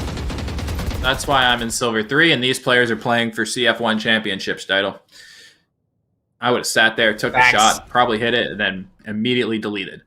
As the garage control is the name of the game, Neon does not get the first shot, but gets the more important headshot onto Kimchi. Ooh. Look at this rotation, Speezy. They get the pick over towards C. They don't give a lot of information over towards A, and then quickly rotate their team back for the fake. Oh, and almost another double as Rio lines up with Series, but just able to step away was Series. Hunter's Fury's coming out from both Sovas. Neon should have the read, but not able to get it. Get the frag. Series, though, uses that operator from Techni and goes to work. So AO Pierre in a 1v4. Can they clutch up? Takes down one. They do have Empress. Takes down a second. Pierre, timing, no good. Dragonfly gonna nullify Pierre. Save the operator, maybe? Nope. Probably not. Want it. No. Yeah, no T-side opping. It's not the easiest thing in the world. It is definitely an art form. So I respect the decision. Rio making the Vandal sing so far at 8-4. So 8-4-2. Excuse me. Nothing too crazy for Rio. Just another day in the office. And attacking on Haven with the operator, it just doesn't play towards what OSU is trying to do. They're playing slow at the beginning to gather information, and they're being extremely explosive on the point. And when you put an attacker on that operator, you're not only putting someone into a potentially dangerous engagement, as you have to take that dry peek. But at the same time, you just can't go quick. I mean, especially when Custer just holds W and mouse 1 at the same time. That's just unfortunate as Pierre, the top fragger for Longhorn Gaming, is going to fall. Neural Theft goes out, and the C is the call. Jason, however, is here. Full utility for Jason. Recon Dart goes out. Doesn't get a single ping, but he's going to fall to Rio. That was a creative play, I will say, from Rio. Just tailwind in, updraft. Everyone's so worried about the run it back from series that no one's too concerned with Rio updrafting over onto the box of C site. Spike gets planted, 5v3. OSU looks in complete control right now of this map. Yeah, I wanted to talk about map control, actually. The way that happened, the updraft goes on to the point, and the smoke's out here to where Catfish is standing. Using all of their utility, Rio was able to cut off this sightline completely. Nobody from Longhorn Gaming was able to get purchased into the back of the point. You had Omen smoking off the hallway into garage, and you're not too worried about the flank behind you, as you've already cleared that and gotten the information of where the members of Longhorn Gaming are. So at that point, you're able to just sit on point, kind of nonchalantly go for it, hide around the corners, and then on top of that, you have the Cypher camera coming out from Dragonfly that you can't shoot from garage, but can see into that hallway. I'm gonna have to learn that one. Yeah, I saw it there at the very end, and Cypher just kind of sat there on that camera and told his teammates, "All right, shoot now, peek here." Didn't really have to commit too much to the fight. What? I mean, there's only so many ways that we can say Rio clicks heads, Rio deletes somebody off the server, Catfish getting really... I mean, you'd have to roll a nat 20 in order to hit that shot. A jumping Sheriff one tap. Yeah, it's not going to be not in the cards today. But A site, OSU, they're already on site. The spike is being planted. We are 35 seconds into the round. And retake is going to be the name of the game for Longhorn Gaming again. Techni with the Blade Storm. We haven't seen them do too much, and I have to wonder if this is going to be the same thing that we saw last map, right? Techni starts slow and then just starts to turn up after halftime because they are not winning this jet battle at the moment. I have to go to heaven, but the information was already there, so you see series back out and allow for Rio and Custard to cover that angle over towards spawn and make sure that the jet can't get anything cheeky coming out of heaven. But right now, this is kind of a story of OSU doing exactly what I said Longhorn Gaming was going to need to do. The information gain from OSU on Haven so far has been extremely good. You know, you see that recon dart on the last round come out from behind these boxes. You know that you probably have enough time to get the updraft without getting shot for the animation of switching from the bow to the rifle. Able to do so, they get point C. Over on A, the jet dashes, the Phoenix sees it, able to kind of back up, catch the push from the knife. What? Techni? Two-piece, no biscuit, side of gravy from Techni. Love to see that one. Starting to come alive here. As much to be criticized, but Rio answers back, and so does Pierre. Neon trades out as well. But sorry to cut you off, Steidel, but again, you know, we talk about the importance of controlling the map, and right now, Longhorn Gaming, I think this is the first round where they've been able to kind of even grab a foothold in the map, and this is the outcome. They get their third round on the board, and I think that comes down to what you said, right? Is controlling the map, not over-rotating, and simplifying things. I think they're trying to do couple of things that might have been too in-depth and too intricate that in an attempt to fool OSU, they fooled themselves as well. Not only that, but they were able to take Dragonfly and Series out of that engagement fairly early, and so now you don't have the buildup of the run it back. Series isn't able to put more ultimate points into the bank, and you lose a lot of information, so you're kind of pushing blindly. Oh no! Techni, try to do it again. Yeah. What's that old Oh, Texas no. saying you guys have? Fool me one time, shame on you. You know what I'm talking Will about? be twice shame on me? That Something one? like that. Yeah, it's in a J. Cole song. I've heard it somewhere, but they always say it's an old Texas saying. As A site has been completely cleared by Rio. I mean, Rio is having their way with Longhorn Gaming right now. They're walking into garage, finding the player that's sitting garage. They're walking out long, finding the player long. AO Pierre gonna check the corner, takes out Dragonfly, and that is a defender lockdown. So this is a huge flank from Pierre. There's 3 players left. They know Rio's there. Can they get the frag? No. Rio gonna re-up on those kunais as they take down Pierre. Spike gets tapped. They are blind. Excuse me. Hot Hands goes out on a Spike, buy a little bit more time and let Rio go to work. Dashes out. Right click. No. Not able to get it done as Catfish gets him on the hook. Custard gonna put the nail in the coffin. OSU secures 8. Last round in the half. And for Longhorn Gaming, this is a must-win round. You saw how important it was that they were able to get the 4 rounds they did in the last map as they went to the defending side, which, on Ascent, a little bit favored here on Haven. It's definitely, in my opinion, an attacker-favored map, just because of how strung out, how kind of just drawn out the composition of Longhorn Gaming has to be in order to cover all 3 points. Revealing area. Oh, Neon got the lineup, but Ooh, a little too far. bit too far. Jason, what was that? One tap. Takes down Rio. Sure, they had the information from the recon dart, but Kimchi gets one. Not able to double up. Technically going to take down Dragonfly, but Neon through the smoke just smooths their way right on through. Little 2-step here, little 2-step there, a little double kill for AO Pierre as they get Longhorn Gaming their 4th. And Steidel, I want to highlight as we take a look at the scoreboard, right? Look at the differences between the duelists. Both, well, 3 of the 4 duelists are top fragging in series, Rio and Pierre, but Techni's sitting at 5 and 10. And now on your attacking side, if you're Longhorn Gaming, I hate to harp on it, but this is the player you need to step up and go big with Pierre. Unless they're going to start using that tailwind to clear corners, Techni is going to have to flip that switch again, just like we saw on map number 1. And I'm not saying they can't do it. They need to do it if Longhorn Gaming want to have a fighting chance in this map. But look at how well Longhorn Gaming have done at keeping Dragonfly kind of under wraps. You know, the Dragonfly really hasn't been able to pop off the same way they have before. Oh no, beautiful Cypher Cage to keep them hidden. Series and Dragonfly both finding the opening kills, and now it's difficult play for Longhorn Gaming. And the pinch is already in. Rio is on the flank. Just there to kind of say, hey guys, I'm here. You can't go anywhere else, so you're going to have to fight your way through this one. Series going to check the corners. No.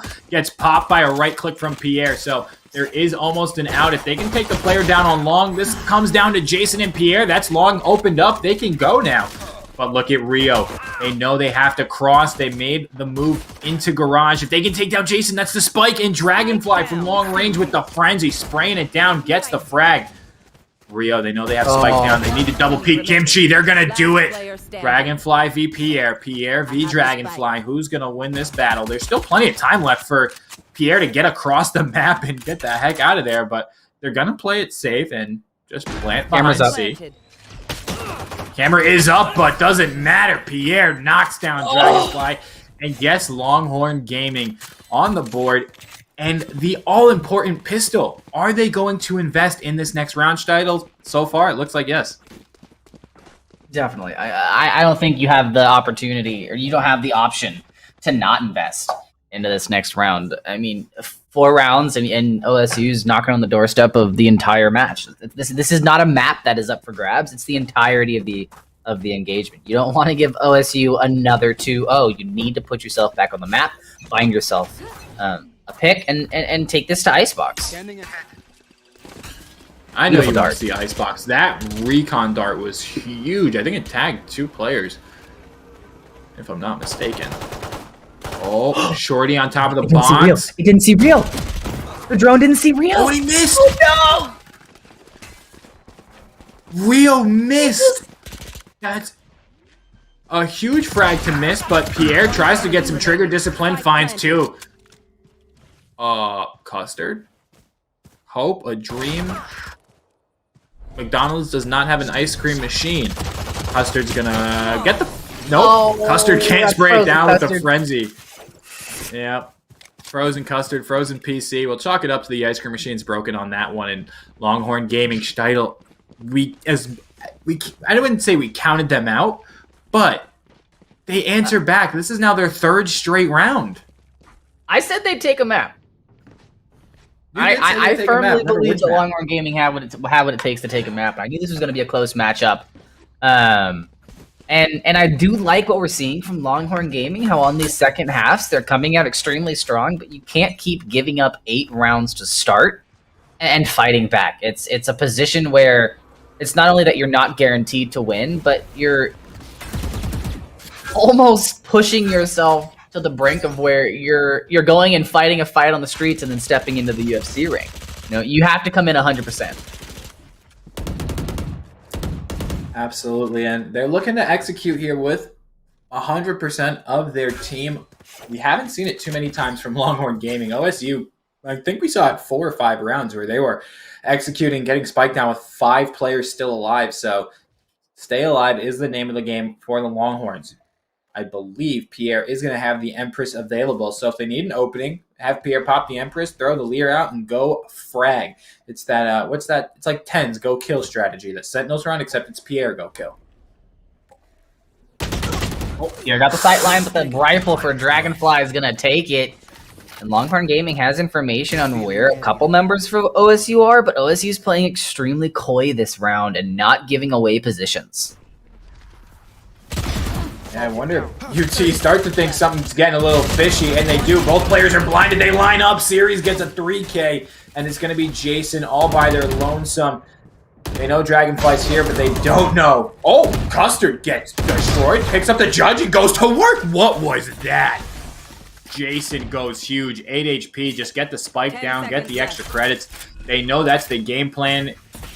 Shock Dart's going to get the frag. Oh, no! Yes, it will. And the spike doesn't go down. No, great timing from Neon, but that was a huge heads-up play from Jason in Garage. I'd love to see that one back. Yeah, I mean, just that little bit of a help on your economy in Valorant is so important. I mean, right now, all of the members of Longhorn Gaming sitting with about 1,700 credits. So you lose this round, and suddenly you're fighting ill-equipped. OSU in a similar situation, so you don't want to give Longhorn Gaming that upper hand on the economy any more than they already do. And look how quickly Longhorn Gaming take lobby control. I mean, there was no fight for that whatsoever. Rios took him a couple extra seconds to delete that Sova drone, and Catfish gonna take Rio's head off. So Longhorn Gaming trying to keep players alive. Spike's going down. Technique 2 away from the Blade Storm. They could updraft into Heaven as well, but it looks like OSU may call a save here, to be quite honest with you. Yeah, the money situation for them is a bit dear, like I said, and you're already down members, but Pierre's not here to coddle you. They're here to put you into the dirt. Yeah, This is good for Longhorn Gaming. It's absolutely great. I mean, it's another round on the board. It's a flawless as well, so no one loses their rifles. That's more credits you have in the economy in the bank. They're going to be sitting pretty moving into round number 17, if my math checks out. Yep, 18, 16, 17. 16. That was 16. Oh, that was 16. You know what? I'm an esports. I'm not an engineer. All right. I'm not. Are you esports? What are your esports qualifications? Do you have that certificate? We're not going to talk about this certificate. All right. We're gonna go ahead and let that simmer. I hear Travis Gafford's handing them out, so if you need an esports certificate, just make sure you visit Esports Certificate Institute on Twitter. It's a good meme. We're having some fun today. Esports Twitter is one of the most beautiful places in the world, I will say. Interesting is a good word. I don't know about beautiful. I think interesting. It's pretty beautiful. It can be. When they come together, it's pretty beautiful, but it's not all the time it comes together. That's kind of the story of the match today. You've got to get out of my head, Steidel. I was literally thinking the same thing. I'll let you take this one though. Well, I mean, English words are hard. Reset. Let me press the button. All right. The reason why I said at the end of that round that it was important for Longhorn Gaming isn't just because they put another point on the board. It isn't just because of what they're doing to the economy of OSU, but it's the intimidation factor, the mental portion of this game, to where OSU they can't run into every situation with extreme confidence right now. You lose this round, suddenly Longhorn Gaming is one away, and it's not the same situation as last map. You're not 1 point away from winning. This isn't overtime. Longhorn can shut the door here. Certainly can shut the barn door. No. Series does have running back as well. Bladestorm was popped from Rio, so OSU, they have the ultimates to get a bit of information scouting, but I want to see how they're going to utilize it. Series takes down Pierre, and the paranoia is there immediately. Running back gets popped, buys them a little bit more. Excuse me, buys Series a bit more HP, but knife out. Oh, it's a free kill for Kimchi. But Rio in the backstab takes them down. 4v3 advantage OSU. Is Longhorn Gaming going to be not as aggressive as they were looking for? I do like the fact that they were able to find that run it back, which is a little bit tricky. Not often do you see the run it back paired with holding your knife out, turning corners. Oh, Catfish almost finds two, but Neon with that big double.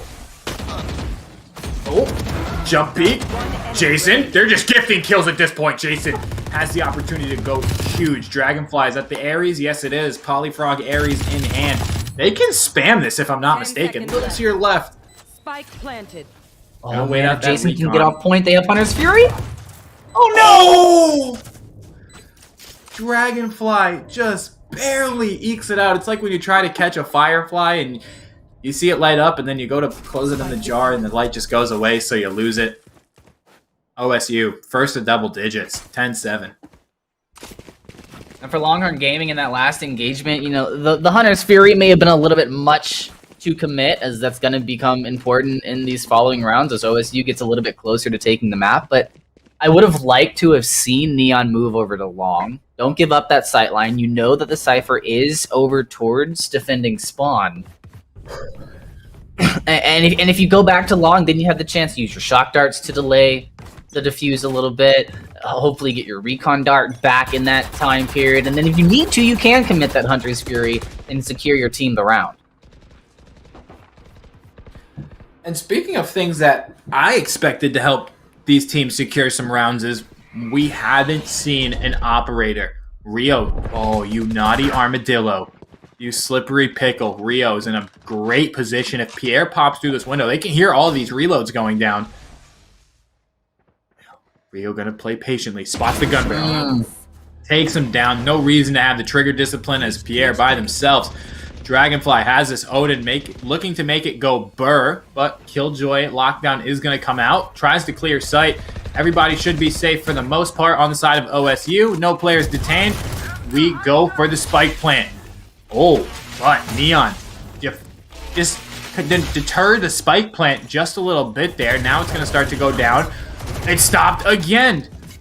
Dragonfly and Neon are just delaying the spike plant as much as possible. The tailwind out. No, nothing for Rio. Custard and Neon, however, able to get two. This is a 2v2. Oh, and a huge tailwind out as they line up for Techni, who gets 4 on the round. I think originally Techni was just going to be the distraction there, but they walked right into the crosshair for the double kill. And look at this. The dash goes across. Giving a cross sightline, and even though both members of OSU commit to taking that duel on Techni, it's such a predictable angle that Techni is just going to have good cursor placement and recoil control, able to win that fight and grab both of those kills. Whew, 8 and 10, Speezy. This is getting serious. Look at the economy. It is OSU's on upgraded pistols. Oh, but only 5 damage to Pierre, so plenty of time. But look at this rush. This is an all-out onslaught. Oh, gets one. No. Tries to stay slippery, but Siri's going to shut it down. That's one weapon over to the side of OSU. Siri's going to heal up here. Spike's going down on A. They have a very long rotation if they want to make it there in time. Custer does have that from the shadows. Longhorn Gaming has all the time they need. All the time they need to set this up. Look at how they're now dispersed around for the post plant. I mean, there's no engagement that OSU can take to give them a massive advantage. They can only get one kill at a time. Longhorn Gaming, time and time again, just when you think they're, starting to lose it, OSU is in control, they answer back 2 straight rounds. They are 1 round away from tying it up, and again, Steidl, economic despair for OSU. One player, I don't know, they're probably talking this one over now, is Custard going to buy some utility, sells it back. Buy some utility, sells it back. I'd be willing to bet that's a paranoia, maybe a shrouded step or 2. I'm curious. This is going to be a much more methodical round, I'd be willing to guarantee, Steidl. Yeah, look at how slow Longhorn Gaming is playing. They're trying to get information and seeing if OSU is going to take the aggression again. Now they know where the omen is. Spot the shoulder of Custard. It's not a fight that Custard wants to take. Whoa, that was a long shroud step, but gets spotted. I think they're going to TP back. Yeah, they TP'd back, and Pierre does not care as they take that frag. Jason spots 1. They don't spot the second player. Techni and Rio going to trade. Series gets 1. Series gets a 2. Trying to push this series further to match point is Series, living up to their namesake. Kimchi and Catfish on the lurk. The timing, though, Dragonfly is just going to spot Catfish. Call of Duty timing, not able to get it done. They're going to use that neural theft to locate Kimchi, and now the manhunt is on. They know exactly where they are. Series just ever so slightly misses the toes of Kimchi with that hot hands.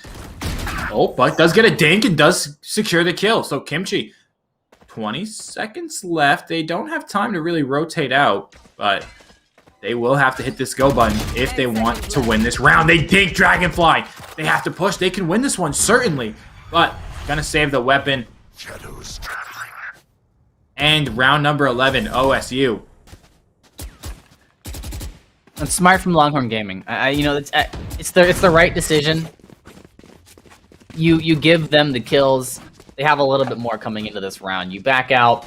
You still have your weapon. Your economy is still okay, so that you can hold OSU to this kind of almost final round number at 11. Otherwise, you get that kill, and all of a sudden that completely changes.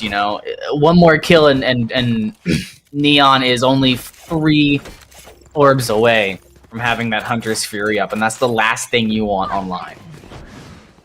Oh, absolutely. This is going to be a huge fight for Lobby, though. 3 players are here. Techni wins over Rio. Series trying to respond back as Neon takes down Catfish. Techni, 20 HP, no heals to be had. So, advantage? I mean, you could say OSU as they have the health advantage, but attacking side, they were able to find that first blood. Oh, and Pierre sees the smoke come out. But so knows there's at least one person on C that knows the Cypher's nearby. Gonna be very careful about how they approach, playing slowly. Like you said, it is a 4v4, but very low health on the Jet for Longhorn Gaming. Player spotted in garage, tags Jason. Jason down to 62 HP. And one thing we haven't seen at all from either team, Steidl, is a B plant. No team has been able to get into B and secure a comfortable plant and then play post plant. So I'm wondering if that's going to be the move here as Longhorn Gaming are posturing towards that. Might just be a plant front and get the heck out of there. Play with the Hunter's Fury like you stated. Pierre's the guinea pig. Trying to clear this site. Neon hears it. Double smokes on A and C link, and that's the one. Series, though, with the run it back. They could hit this timing. Series, if they win this fight, this is huge. But no, Pierre takes down Neon as well on the back end of that. They know there's a player back here on Gong, and they get the frag. Dragonfly takes down Jason, takes down Pierre. Can they takes down Pierre? Yeah. Jason 1v1 taking Dragonfly down. 10-11 Steitel. The more I say, the more I think about it in my head, I really think we may be going to Icebox here. It's possible. I mean, Longhorn Gaming wants to keep this alive, but, and this is a big but. It's important to see what OSU is doing right now. They have what they need to buy rifles if they want to, or to at least do like a soft buy. But by not committing to weapons, to buying these sheriffs, they're giving themselves one tap potential because the aim's been there, but they're not having to commit too much. So if Longhorn Gaming takes this rifle round, they'll be able to come back, keep the defense, and stop Longhorn Gaming from getting 13. But you can't stop Pierre with just a sheriff as Phantom finds the kill. Greater than series on that occasion. A site wide open, but Pierre's on the alert. Custard may have just spotted him and relayed that information to Dragonfly, who's looking to get in behind window. Oh, friendly fire action there. Yeah, I'm not sure that it... I think that was a little bit of... Oh, sorry. Didn't know it was you. Yeah, lucky we're not playing CSGO. That could have been some significant damage. I will say, I do miss that from CSGO. It would be nice to have some friendly fire here and there. But Jason's going to take down Neon and just the Frenzy and the Sheriff. Now just Custard left alone. A team ace. We are tied at 11. Steitel. The Longhorns are in control. There it is. I was gonna say, do I mention it? Do I talk about it? Because I know Twitch chat would have a field day if I just keep harping on it. But it is the difference maker, and Rio has to make this thing sing, because if not, they will have no money and will possibly put Longhorn on match point. With an eco, it's not going to be pretty. But speaking of pretty, it is the glitch pop. This one has been known to give significant powers. They know at least one person crossed. Series takes down Techni. Paranoia comes out, offered, covered. Believe Neon is going to get tagged up a bit. Lockdown comes out and Rio just rips Jason's head off. Ooh. Who needs to run? Yeah, just fight it out at this point. Both players on long are going to be safe. Who got detained? I think that's going to be Neon moving into heaven. Yeah. Oh, and Series doesn't have an op, but gets the 2-tap onto Pierre. So OSU fighting back tooth and nail, trying to build this dam on a site. Catfish. What? Gets a double? Huge. No, Catfish. Thought they were going to snap and get the third. Spike is going back to B. Or possibly even C. Not only does Kimchi have the time to rotate, but the operator is down and long, and for OSU, you can't confidently go and retrieve that. Yeah. If Longhorn Gaming get this plan, it's dire straits for OSU. You have no economy. 30 seconds left. Is up C. It just gets spotted. They're going to run for it. I'm surprised they don't send one player, at least two, possibly pick that up. You could do it. It's a 2v1. You have the Hunter's Fury from Neon. You have the information. Recon Dart's going to come out. Oh, but Kimchi playing close up. That smoke is going to go away just in the nick of time, but gets collapsed on in OSU. Move on to series point. How many? No, Custard. There's no way he tries to make this trek. There is no way he gets there. They get there in time. They're trying it though. They have to. Otherwise, they can't. You see the Cactus Bear shrug.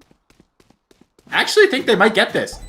Oh. What? Oh, snap. Around the world and back again. Custard keeps the operator in the game. And Rio got, what, 2 picks with that weapon? They have the opportunity to make it sing again. But look at the rest of OSU. Not everybody has... Oh, well, everybody does have money for a gun, but not everybody has money for a gun and heavy shields. Yeah, and this comes down to a similar situation of where the team itself becomes a glass cannon. You're putting a lot of weight on Rio's shoulders on this operator to get that initial pick and putting it to...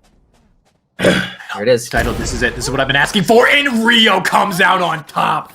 That was the battle we've been waiting. 23 rounds to see. Excuse me, 24 rounds to see. And that could be the difference maker. But knowing that Rio has the op, it looks like the Longhorns want to go for B because it is extremely difficult to retake this site with an operator.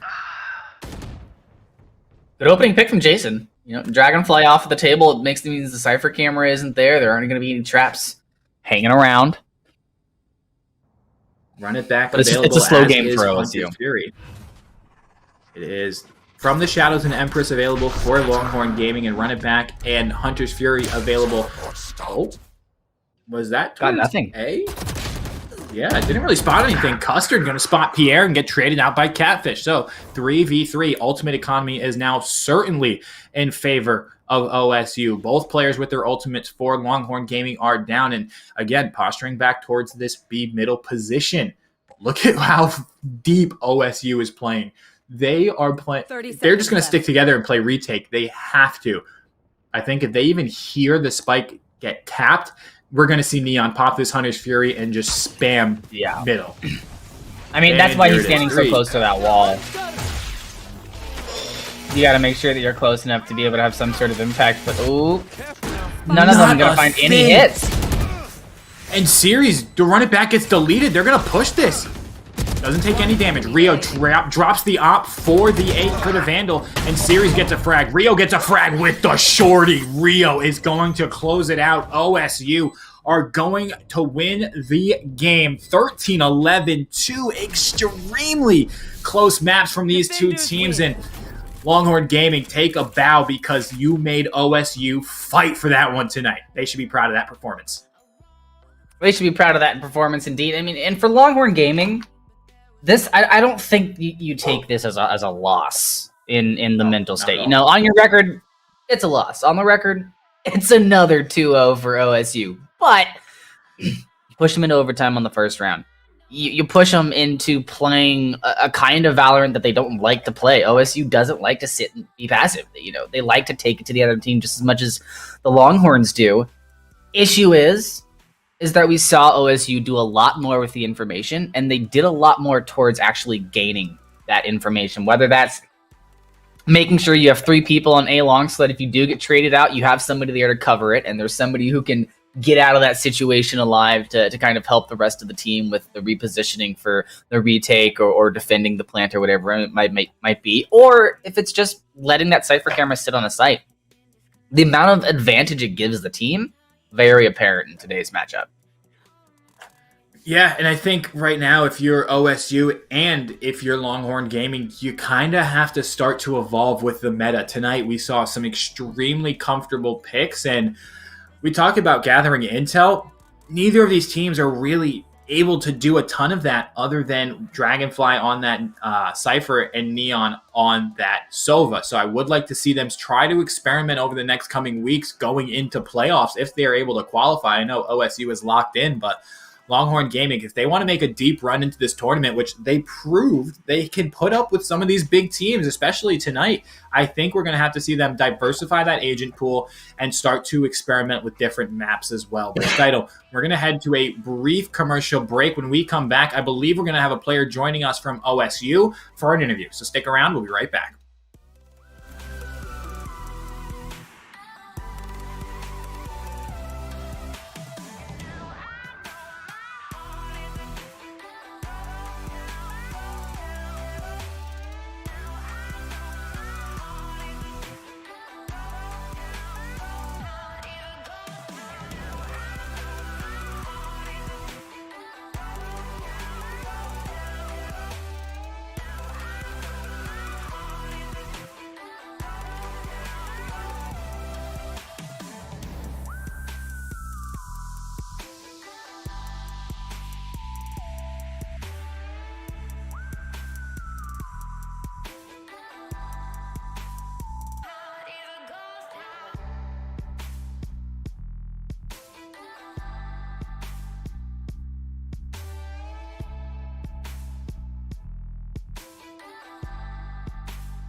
Welcome back, gamers. We are joined by Rio of OSU. Rio, two close maps, but you're able to get the wins. How's it feeling tonight?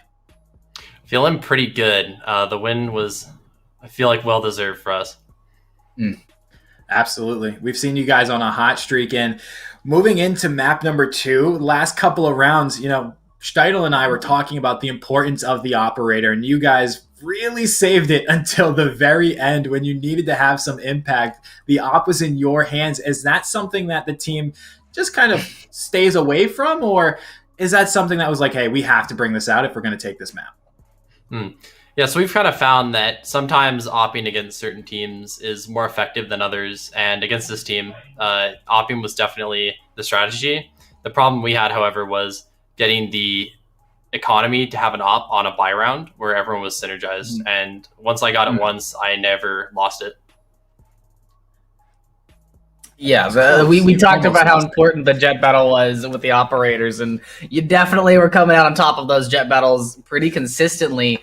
But I wanted to ask about a worrying aspect of tonight's game for me, and that was when it came to the second half of both maps. Longhorn Gaming was able to make up a lot of space, gain back a lot of rounds. Was there ever a moment where you guys as a team were kind of like, oh, hold on a minute, this is getting to a pretty dangerous situation. We don't want to be here? Yeah, there were a couple moments in Ascent and Haven, but overall, we didn't want to focus on what could happen and just wanted to think of the different strategies we could employ to beat these guys. And so overall, I think there were maybe 1 or 2 months where like, this is getting a little too close for our comfort. But then after that, we just turned to how are we going to win? I like it. The mentality of don't got to worry about the small stuff. Let's just get this done. And speaking of getting it done, next week is the final round of Split 2, and you guys go up against the undefeated University of Houston. And Speezy talked about it earlier about how you guys were able to beat them in a different tournament recently. So how do you feel going into that engagement next week? I think it'll be pretty good. We've played against the UH, I think it's UH Premier. We've played against them a couple times. And, I talk to their captain sometimes. We just chat about whatever's going on. And overall, it's not going to be like a rivalry as much as it's almost we're friendly with each other. We know these guys. We've played them a lot. I think the last time we played a UH team was UH Alpha and CEA. I think the last time we played UH Premier was quite a while ago. I think it had to be in maybe it was CF1. I don't remember last split. Yeah, last split you guys fought a 2-1, a close match. Y'all weren't able to pick up the win. That's all the questions I got. I'm going to go hand it back over to Speezy, and please do take my congratulations with you to the team. Thank you. Absolutely. And speaking of the team, Rio, the floor is yours. Any shout-outs you want to give? Any thank yous to OSU staff? Anybody? Even family members. We'll take it all. Now's your time to shine. Yeah, honestly, in that game, I think Series did a pretty good job overall, being very consistent across both maps. He really never missed a beat and was quite important to our strategy of winning. Besides that, I think I'd like to shout out our production team, who was actually going to stream this game, but of course you guys are streaming it now, but they tried to put something together, and I appreciate that they always try to do that, Gotta shout out the in-house production.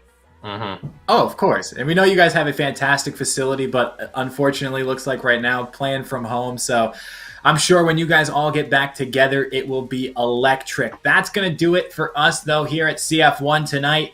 OSU able to take down Longhorn Gaming 2-0.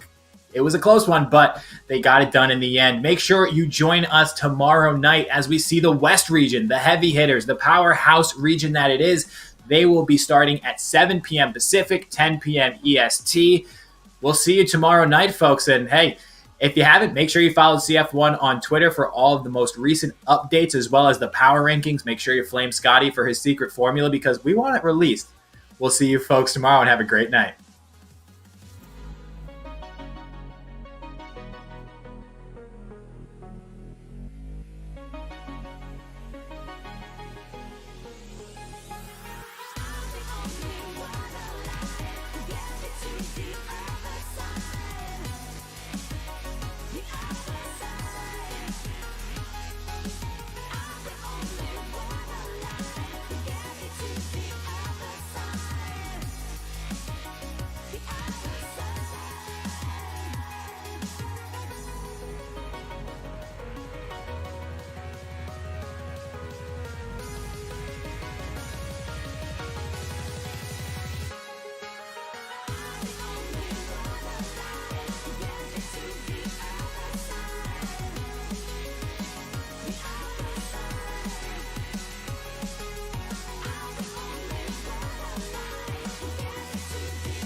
looking down from the heights that we have built all by ourselves. And there is fear of the unknown, but we cannot lose control when we feel like the world is against us. We're trying to find ourselves without the defining words. We can no longer hold on to what only makes us hurt. We cannot sink into the dark. The vertigo is getting sharp. There's something greater than ourselves that we must reach for.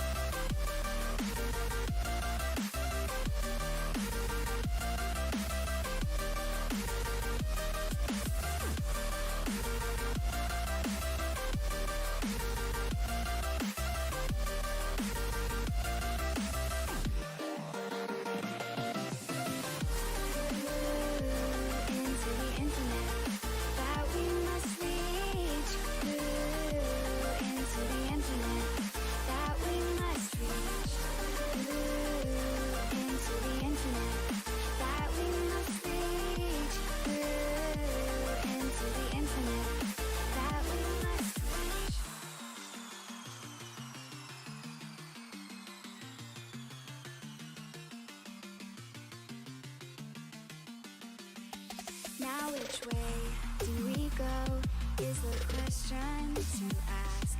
There are so many choices that it's hard not to look past. What is real and what is fake, and the risk we have to take. Will we know what is true?